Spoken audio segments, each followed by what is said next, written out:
তো আজকে তো ভ্যালেন্টাইন ডে আর তার সাথে সাথে ব্ল্যাক ডেও।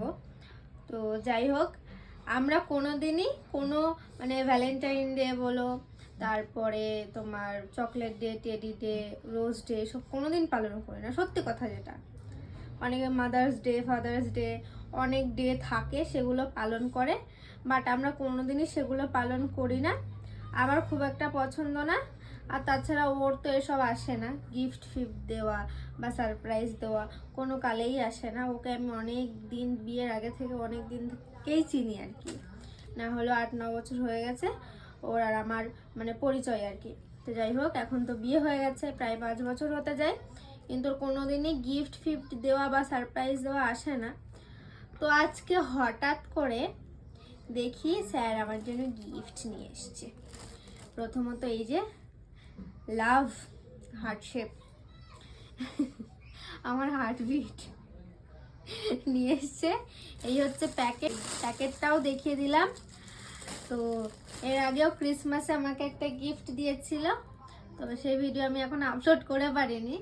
তো যাই হোক, আর তার সাথে আর একটা জিনিস নিয়ে এসছে, সেটা হচ্ছে এই নূপুর।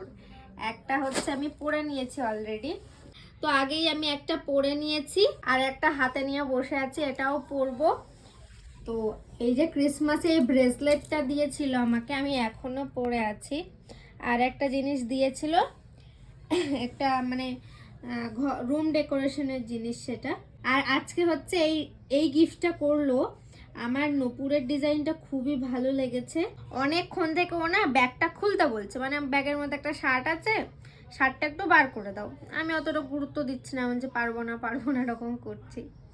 তো অনেকবার বলার পরে আমি বললাম বার করেই দিই, এতবার করে যখন বলছে। ব্যাগের মধ্যে যে এই কাণ্ড করে রেখেছে সেটা তো আমি আর জানি না। তো ব্যাগটা খুলতেই দেখলাম আমার জন্য এত এত সারপ্রাইজ ওয়েট করছিল। তো আমি ভীষণ হ্যাপি, থ্যাংক ইউ। আর দেখুন উপরের ডিজাইনটা না খুব সুন্দর।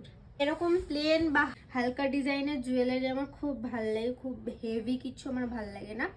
আমার আরও একটা নূপুর আছে খুব হেভি, সেটা আমি খুব কম পরি কোনো অকেশনে।